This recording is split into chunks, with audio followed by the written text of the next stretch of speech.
India voice, आपकी सोच, आपकी आवाज। नमस्कार, स्वागत है आप सभी का रिपोर्टर लाइव में। मैं आपके साथ निकिता कश्यप। इस खास पेशकश के माध्यम से हमारे सभी संवाददाता आपको खबरों पर सटीक जानकारी देते हैं, वो भी ग्राउंड जीरो से। तो चलिए बिना किसी देरी के शुरुआत करते हैं खबरों की। 2019 में होमगार्ड विभाग में हुए मास्टर रोल घोटाले में कई अधिकारियों पर कार्रवाई के बाद भी होमगार्ड मुख्यालय के अधिकारी सुधरने का नाम नहीं ले रहे हैं। इस खबर पर अधिक जानकारी दे रहे हैं हमारे संवाददाता पुनीत मोहन। होमगार्ड विभाग 2019 में उस वक्त सुर्खियों में आ गया जब होमगार्ड विभाग में मास्टर रोल घोटाले की खबर सामने आई। विभाग सुर्खियों में आया और मुख्यमंत्री ने पूरे मामले को संज्ञान लेते हुए लखनऊ के जिला कमांडेंट को सस्पेंड किया और इस कार्यवाही में कई थानेदार जद में आए और कई अधिकारियों पर कार्यवाही करी गई, कईयों को जेल भेजा गया और आदेश दिए गए कि अब होमगार्डों की जो उपस्थिति होगी, यानी कि जो उनका मास्टर रोल होगा, वो मैनुअल से पूरी तरह डिजिटल कर दिया जाए। लेकिन उसके बाद भी विभाग में चोरी छुपे मैनुअल रूप से मास्टर रोल घोटाला चलता रहा। दरअसल हमारे हाथ में एक पत्र है जो मैं आपको दिखाना चाहूँगा। ये होमगार्ड विभाग का है, आगरा का, और आप इसमें देखिए कि इसमें होमगार्ड्स की अटेंडेंस लिखी हुई है और इसी के आधार पर उनको सैलरी दी जाती है। लेकिन इस पत्र के लास्ट में देखिए, लास्ट में 5 लोगों का नाम पेन से बढ़ाया गया, 1,21,830 रुपये इनका अमाउंट पास कराया गया। जिला कमांडेंट होमगार्ड्स आगरा के सिग्नेचर हैं, यानी कि 2019 में जब सरकार ने आदेश कर दिया था कि जो भी मास्टर रोल हैं वो मैनुअल से डिजिटल हो जाएंगे, उसके बाद भी विभाग में चोरी छुपे इस तरीके से घर बैठे हजारों होमगार्ड के नाम पर वेतन निकालने का जो काम है वो जारी रहा। इस वक्त हम विधानसभा में मौजूद हैं। हालांकि जो होमगार्ड मंत्री हैं धर्मवीर प्रजापति, वो वृक्षारोपण कार्यक्रम में उत्तर प्रदेश में दौरे पर हैं। फोन से उन्होंने इस पूरे मामले को संज्ञान में लिया है और आश्वासन दिया है कि वो लखनऊ आएंगे, उसके बाद उस पर तत्काल कार्रवाई करेंगे और जो भी जिला कमांडेंट या जो भी अधिकारी इसमें शामिल हैं, जो आज भी मैनुअल तरीके से होमगार्ड्स की संख्या बढ़ा करके मास्टर रोल में उनकी सैलरी निकाल रहे हैं, उनके ऊपर सख्त कार्रवाई करी जाएगी। लेकिन सवाल ये उठता है कि 2019 में जीरो टॉलरेंस के तहत मुख्यमंत्री ने जो कार्रवाई करी थी, क्या उसका असर अब होमगार्ड विभाग में समाप्त हो गया है? क्या आज भी अधिकारी हजारों होमगार्डों के वेतन पेन से बढ़ा करके मास्टर रोल घोटाला कर रहे हैं? इस पूरी श्रृंखला में हम आपको दिखाएंगे कि किस तरीके से होमगार्ड विभाग में 2019 में कार्रवाई हुई, कौन कौन से अधिकारी सस्पेंड हुए, लेकिन उसके बाद भी आज तक इस तरीके से पेन से होमगार्ड की उपस्थिति बढ़ा करके उनका वेतन निकालने का कार्य जारी है। वीडियो जर्नलिस्ट हमजा अहमद मंसूरी के साथ पुनीत मोहन, इंडिया वॉइस, लखनऊ। खबरों में आगे बढ़ते हैं। डिप्टी सीएम केशव प्रसाद मौर्य ने एक्स पर पोस्ट कर सपा प्रमुख अखिलेश यादव पर बड़ा हमला बोला है। इस खबर पर अधिक जानकारी दे रहे हैं हमारे संवाददाता मोहम्मद आसिफ। 27 के रण के पहले सपा और बीजेपी के बीच वाक युद्ध तेज हो चला है। डिप्टी सीएम केशव प्रसाद मौर्य ने समाजवादी पार्टी प्रमुख अखिलेश यादव पर बड़ा हमला बोला है।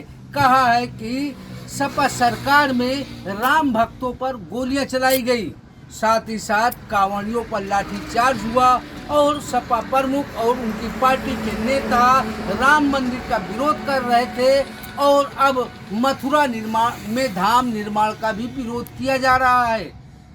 डिप्टी सीएम केशव प्रसाद मौर्य ने दावा किया कि 47 तक सपा और इंडिया गठबंधन के लिए सत्ता के दरवाजे बंद हैं। दरअसल इधर बीच डिप्टी सीएम केशव प्रसाद मौर्य और सपा प्रमुख अखिलेश यादव के बीच जुबानी जंग तेज हो चली है। एक दूसरे पर वार और पलटवार किया जा रहा है। आज डिप्टी सीएम केशव प्रसाद मौर्य ने एक्स पर पोस्ट कर सपा प्रमुख अखिलेश यादव को निशाने पर लिया।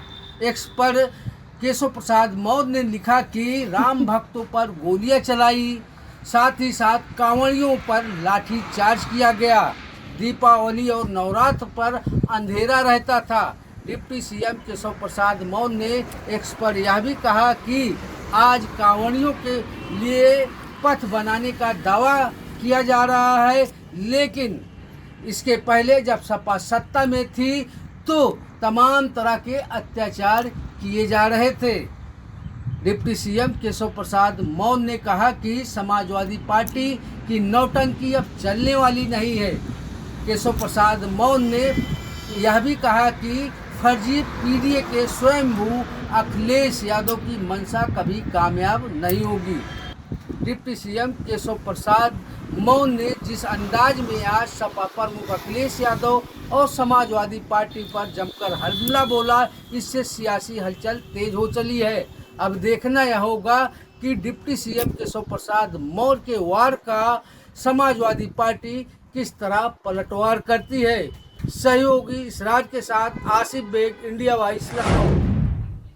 झांगुर बाबा के इंटरनेशनल नेटवर्क की जांच तेज हो गई है। उनके करीबियों नीतू और नवीन की बार बार यूएई यात्राओं से एजेंसियों को शक और भी गहरा रहा है। इस खबर पर अधिक जानकारी दे रहे हैं हमारे संवाददाता मोहम्मद आसिफ।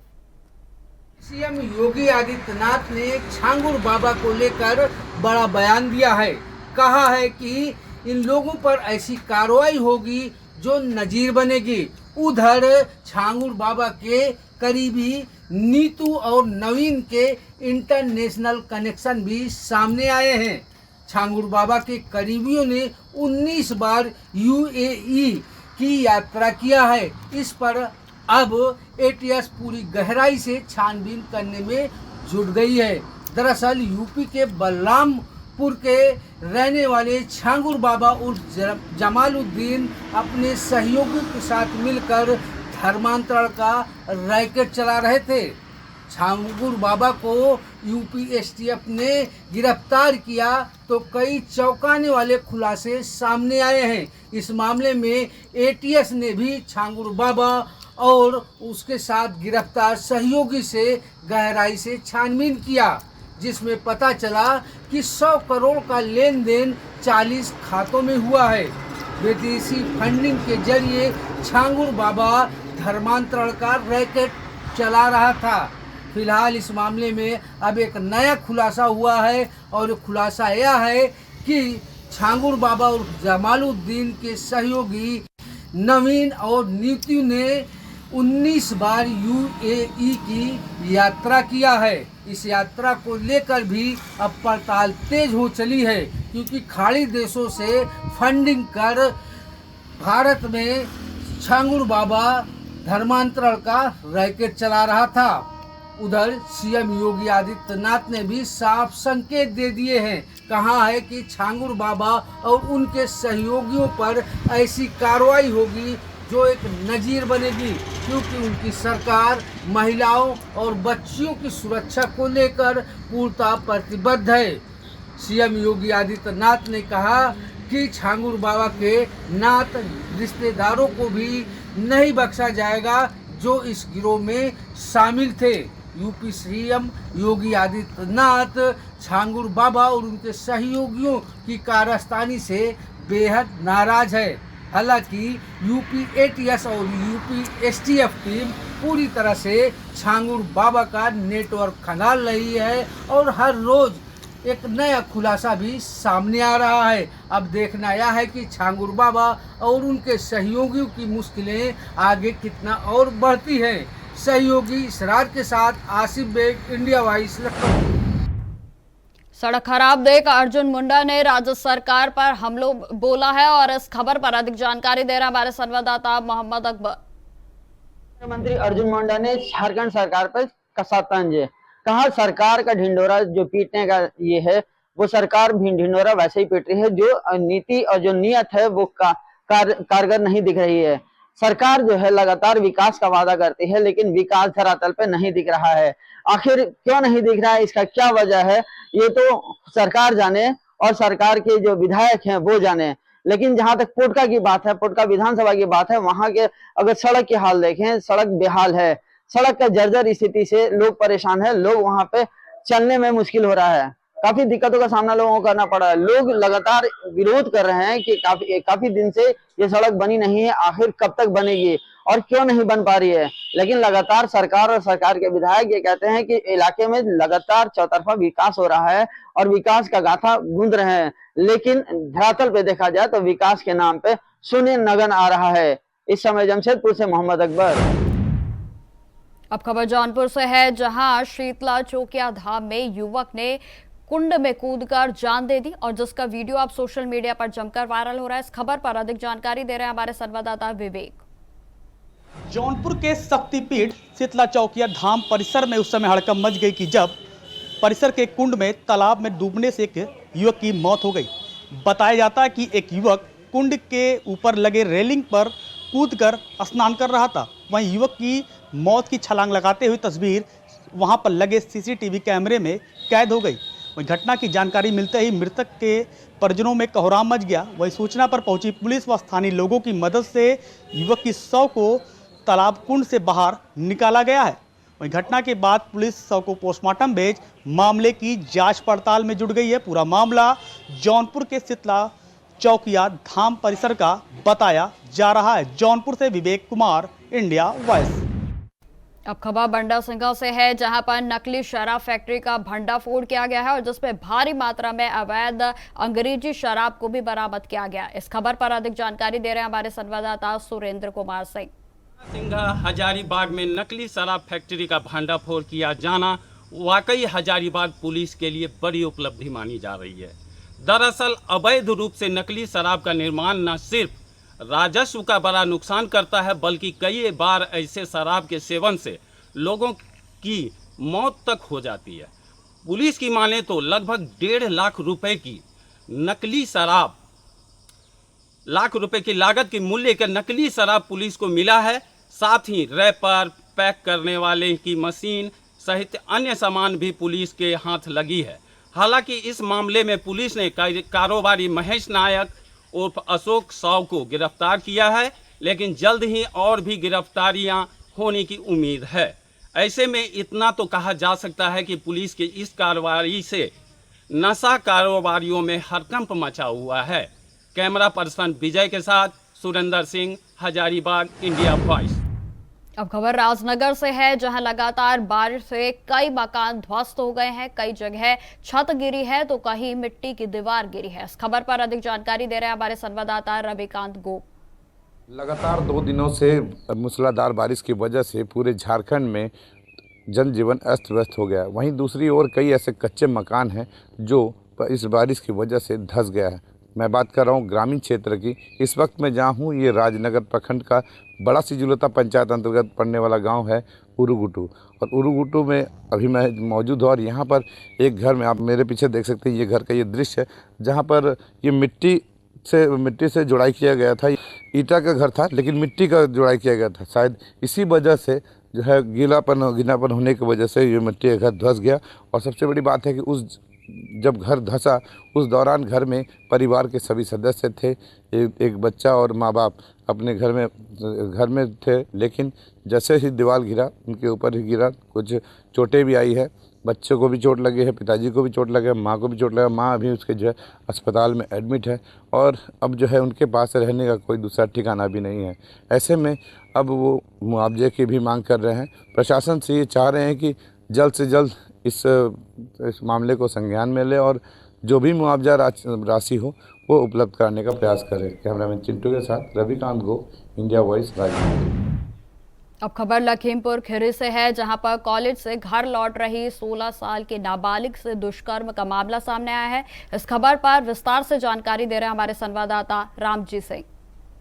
जब रक्षक भक्षक बन जाए तो किस पे विश्वास किया जाए। जी हां, आपको बताते चलें, सदर कोतवाली क्षेत्र के अंतर्गत एक नया मामला आया है जो इल्जाम लगा है, जो पैरामेडिकल की छात्रा के साथ बाकायदा बलात्कार किया गया है और बाकायदा मोटरसाइकिल के लिफ्ट देने के बहाने जो 112 में तैनात होमगार्ड है, जो लिफ्ट देने के बहाने छात्रा को ले गया। छात्रा पैरामेडिकल की छात्रा बताई जा रही है, उसके साथ बाकायदा रेप किया गया। रेप की घटना की पता लगते ही जो परिवारजन है, परिवारजन सदर कोतवाली पहुंचते हैं। कोतवाली में बाकायदा नामजद होमगार्ड के खिलाफ तहरीर दी जाती है। वहीं इंस्पेक्टर हेमंत राय जी का कहना है कि मुकदमा दर्ज कर लिया गया है, बाकायदा दर्ज करके आरोपी को हिरासत में ले लिया गया है और बाकी की जांच की जा रही है। तो कहीं ना कहीं जिस तरीके से पुलिस पे एक बड़ा इल्जाम लगा है, जब रक्षक भक्षक बन जाए तो किस पे विश्वास किया जाए। लखीमपुर खीरी से इंडिया वॉइस से रामजी सिंह। कांवड़ यात्रा को लेकर मेरठ में बैठक हुई और जिसमें कई विषयों पर चर्चा की गई। इस खबर पर ज्यादा जानकारी दे रहे हैं हमारे संवाददाता शाहरुख सैफी।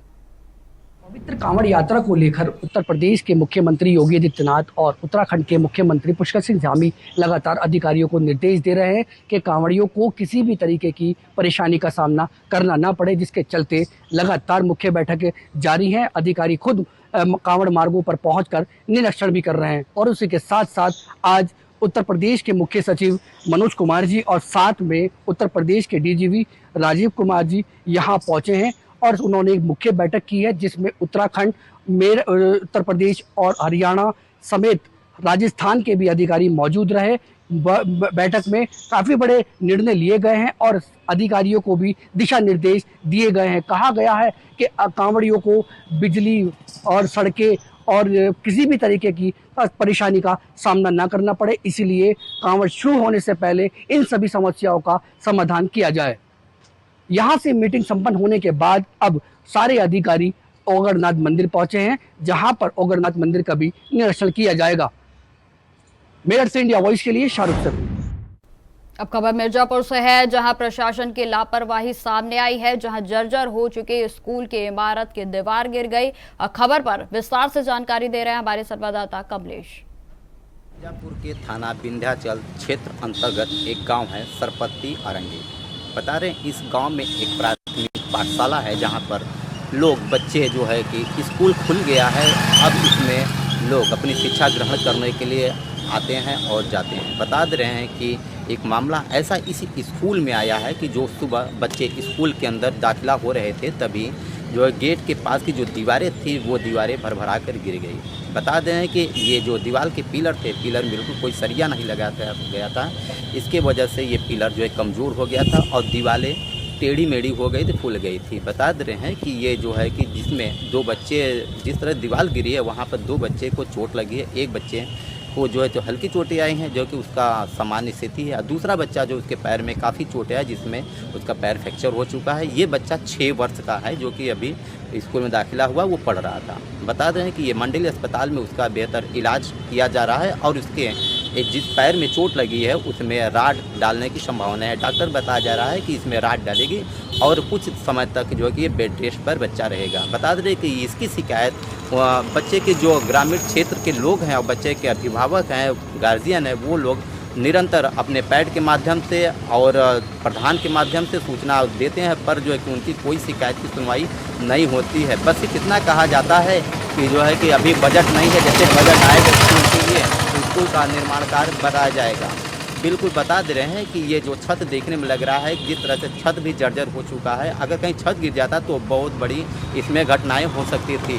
बता दे रहे हैं कि अभी तक अधिकारी भी इसकी कोई सुनवाई नहीं किए हुए। हालांकि बीएसए अनिल वर्मा ने जो है कि अपनी एक टीम गठित करी है। टीम गठित करने के बाद वो जांच के लिए भेजा गया है। अब जांच होने के बाद किस तरह से क्या इसका जो निर्माण कार्य के रूपरेखा हैं, किस तरह से स्कूल को देखभाल किया जाएगा, ये वक्त आने पर पता चलेगा। मिर्जापुर।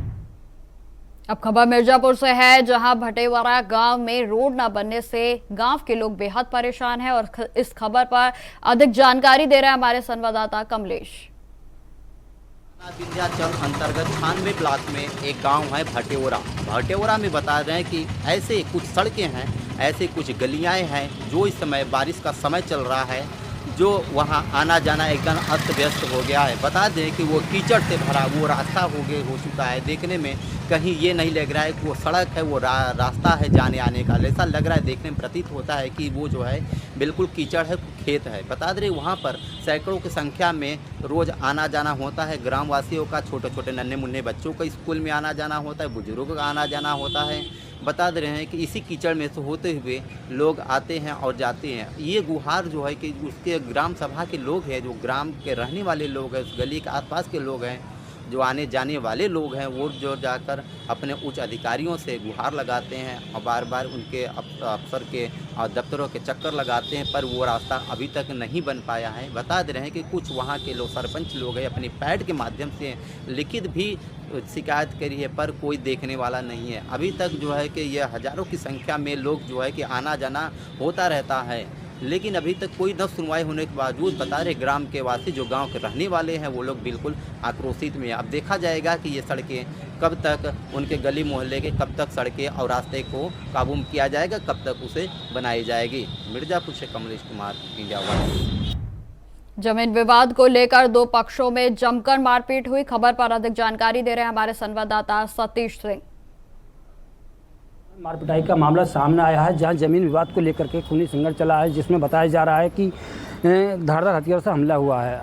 पूरा मामला जनपद संभल के चंदौसी कोतवाली के सनी चौक का है, जहां पर किसी भूमि को लेकर के वहां पर विवाद हुआ। विवाद इतना बढ़ गया कि कहा सुनी होकर एक दूसरे पर वार करना शुरू कर दिया।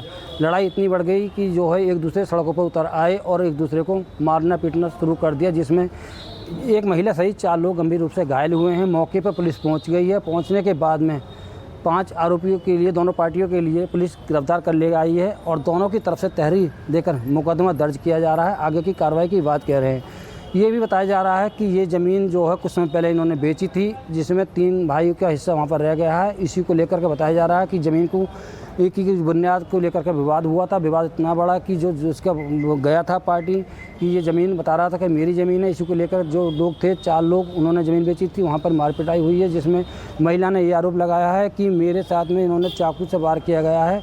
तो इसी को लेकर के जो पुलिस पहुंचने के बाद में आरोपियों को ले आई है और यहां पर पूछताछ की जा रही है। आगे की कार्रवाई की जा रही है। उनको मेडिकल के लिए भेजा जा रहा है। कैमरामैन पर्सन के साथ मैं Satish Singh, India voice news Sambhal. Uttarakhand में पंचायत चुनाव को लेकर कांग्रेस और बीजेपी आमने सामने आ गए हैं। खबर पर विस्तार से जानकारी दे रहे हैं हमारे संवाददाता अभय कैंतुरा। एक तरफ तो पंचायत चुनाव की धूम मच रही है, लेकिन दूसरी तरफ मानसून सीजन में आपदाओं का दौर भी जारी है। ऐसे में विपक्षी दल कांग्रेस ने साफ तौर पर सत्ता पक्ष पर आरोप लगाने का काम किया कि आपदा में अवसर ढूंढने का काम भाजपा करती हुई नजर आ रही है, क्योंकि बरसात के सीजन में जहां आपदाएं आती है उस समय ऐसे मौसम में चुनाव कराना बड़ा चुनौतीपूर्ण होता है। लेकिन जिस प्रकार से सरकार ने हरदर्मिता का अपनाने का काम यहाँ पर किया और इस मानसून सीजन में पंचायत चुनाव इस समय सरकार की तरफ से कराए जा रहे हैं, वो सीधे तौर पर ये कह सकते हैं कि एक लाभ लेने के लिए, पॉलिटिकल लाभ लेने के लिए यहाँ पर बीजेपी काम करती नजर आ रही है। क्योंकि जनता आ नहीं पाएगी, पूरा प्रशासन सरकार के हमले में होगा, तो ऐसे में समझा जा सकता है कि चुनाव में लाभ लेने का काम सत्ताधारी दल कर सकता है। यही वजह है कि अब इन पंचायत चुनावों को लेकर कांग्रेस की तरफ से आरोप भी लगाए जा रहे हैं, सरकार की मंशा पर सवाल भी खड़े किए जा रहे हैं और जनता को भी इन सब चीज़ों पर अपने साथ जोड़ने का काम यहाँ पर किया जा रहा है। ऐसे में अब देखना यही होगा कि किस प्रकार से सत्ता पक्ष इन सब चीज़ों से बच पाता है, जनता को कैसे भरोसा दिला पाता है और पंचायत चुनाव के लिए उसके लिए क्या कुछ रणनीति अपनाता है, ये तो आने वाला वक्त बताएगा। लेकिन इतना जरूर कह सकते हैं कि आपदाओं के इस दौर में पंचायत चुनाव का होना बड़ा चुनौतीपूर्ण है और प्रशासन के सामने सबसे बड़ी चुनौती भी यही है कि कैसे पंचायत चुनाव संपन्न कराए जा सके। कैमरामैन हसनैन साथ अभय कैंतुरा, इंडिया वॉइस। कांवड़ यात्रा को लेकर मुख्यमंत्री पुष्कर सिंह धामी ने आला अधिकारियों के साथ समीक्षा बैठक की। क्या कुछ खास रहा, बता रहे हैं हमारे संवाददाता हितेश त्यागी। 11 जुलाई से शुरू हो रही है कांवड़ यात्रा। कांवड़ यात्रा को लेकर मुख्यमंत्री पुष्कर सिंह धामी ने प्रदेश के आला अधिकारियों के साथ बैठकें की है, जिसमें आपदा प्रबंधन से जुड़े अधिकारी भी मौजूद थे, तो वहीं कांवड़ यात्रा से जुड़े हुए भी आला अधिकारी मौजूद थे, जिनको साफ तौर पर निर्देश दिए गए हैं कि इस बार जो कांवड़ यात्रा है वो बहुत ही दिव्य और भव्य और आसान होनी चाहिए। इसको लेकर आला अधिकारियों को मुख्यमंत्री ने सख्त निर्देश दिए हैं। आपको बता दें, राजधानी देहरादून से सटे ऋषिकेश और हरिद्वार में देश दुनिया से कांवड़िए आते हैं। उनके स्वागत के लिए इस बार मुख्यमंत्री पुष्कर सिंह धामी ने खासा इंतजाम किए हैं, जिसको लेकर ऋषिकेश के जो नीलकंठ क्षेत्र है वहाँ पर भी पुलिस की जो टीमें हैं वो तैनात कर दी गई हैं। लगातार एसएसपी देहरादून, एसएसपी हरिद्वार लगातार मोर्चे पर डटे हुए हैं। उन्होंने अपने आला अधिकारियों के साथ भी मीटिंग की है और उन्होंने अपने जो जूनियर अधिकारी हैं उनके साथ भी मीटिंग की है। उनको भी निर्देशित किया गया है कि लगातार जो ट्रैफिक का जो प्लान है उसको भी दुरुस्त किया जाए। स्वास्थ्य से जुड़ी हुई चीज़ें, मतलब कांवड़ियों की जो चीज़ें, राहत की जो चीज़ें हैं उनको आसान करने के लिए पुरजोर प्रशासन ने अपनी कमर कसी हुई है। कैमरा पर्सन हर्ष उनियाल के साथ हितेश त्यागी, इंडिया वॉइस, देहरादून। उत्तर प्रदेश के बलरामपुर में अवैध धर्मांतरण गैंग चलाने वाले झांगुर बाबा की आलीशान कोठी पर बुलडोजर एक्शन हुआ है। इस खबर पर अधिक जानकारी दे रहे हैं हमारे संवाददाता अशोक कुमार। 3 उर्फ झांगुर बाबा के आलीशान कोठी में मौजूद है। यहाँ पर बाबा का बुलडोजर चलता हुआ दिखाई दे रहा है। आप वीडियो में देख सकते हैं कि यहाँ पर जेसीबी को लगा करके झांगुर बाबा जमालुद्दीन के आलीशान कोठी को गिराया जा रहा है। यहीं से वो धर्मांतरण का काला कारनामा शुरू हुआ था। यहीं से झांगुर बाबा जमालुद्दीन धर्म परिवर्तन कराता था, महिलाओं का ब्रेन वॉश कराता था। उसके बाद उन सभी को इस्लामिक देशों का यात्रा कराता था। यानी कि 40 से ज्यादा इसके जितने सहयोगी हैं, जितने लोग धर्मांतरण कर चुके हैं, वो लोग 40 से अधिक बार इस्लामिक देशों का यात्रा कर चुके हैं। हालांकि धर्म परिवर्तन के मामले में यहीं से छांगुर बाबा लोगों का ब्रेनवॉश कराता था। एक अंगूठी नग बेचने वाला छांगुर बाबा अचानक कैसे रातों रात करोड़पति बन जाता है और करोड़ों की आलीशान बिल्डिंग खड़ा कर लेता है, लग्जरी गाड़ियां खरीद लेता है, मॉल खरीद लेता है और ऐसो आराम की जिंदगी जीने लगता है। ये अपने आप में सबसे बड़ा सवाल है। हालांकि जिले के जितने भी गोपनीय और सुरक्षा एजेंसियां हैं, वो क्या कर रही थी, जब छांगुर बाबा जमालुद्दीन अपना इतना बड़ा बिल्डिंग कोठी तैयार कर रहा था, तो यहाँ के जो गोपनीय अधिकारी है, जो गोपनीय प्रशासन है, वो क्या कर रही थी। हालांकि धर्मांतरण के मामले में सबसे बड़ा मास्टरमाइंड जमालुद्दीन उर्फ छांगुर बाबा है। पूर्व बीते शनिवार को छांगुर बाबा जमालुद्दीन को गैर जमानती वारंट जारी हुआ था। शनिवार को एक लग्जरी होटल लखनऊ से छांगुर बाबा को एसटीएफ ने गिरफ्तार किया। उसके बाद जिले के अधिकारी आज कार्रवाई कर रहे हैं। आज छांगुर बाबा की कोठी पर बुलडोजर चल रहा है। अप्रैल में छांगुर बाबा के 2 बेटे जेल जा चुके हैं, वो इस समय लखनऊ के जेल में बंद है। यानी 3 महीना बीत चुका है, वो इस समय लखनऊ के जेल में बंद है। अब छांगुर बाबा भी जेल जा चुका है और छांगुर बाबा की कोठी पर कार्रवाई होता हुआ आज दिखाई दे रहा है। ये छांगुर बाबा का आलीशान कोठी है। इस कोठी में कुत्तों से, खुखार कुत्तों से रखवाली कराया जाता था। इस कोठी के जो छातवारी है, जो बाउंड्री है, उस पर कटीले तार दौड़ाए गए थे। उस पर रात के समय करंट दौड़ाया जाता था कि बाउंड्री के माध्यम से, बाउंड्री के सहारे कोई अंदर प्रवेश न कर सके। इस कोठी में चारों तरफ से सीसीटीवी कैमरे की निगरानी की जा रही थी। इस कोठी में एक कंट्रोल रूम बनाया गया था। उस कंट्रोल के रूम के माध्यम से इस कोठी का निगरानी किया जा रहा था। हालांकि इसी कोठी में, इसी बिल्डिंग में जमालुद्दीन छांगुर बाबा लोगों का, महिलाओं, बच्चों, छात्र छात्राओं का ब्रेनवॉश करता था। उनको मोटी रकम का प्रलोभन देकर उनका ब्रेनवॉश करके धर्म परिवर्तन कराता था। आज उसके इस आलीशान कोठी पर सीएम योगी का बुलडोजर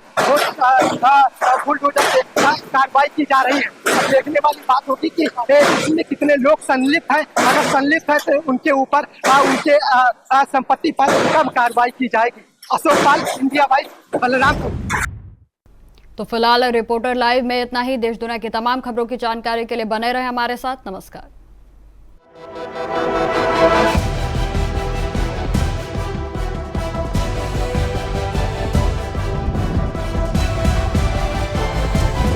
इंडिया वॉइस, आपकी सोच, आपकी आवाज।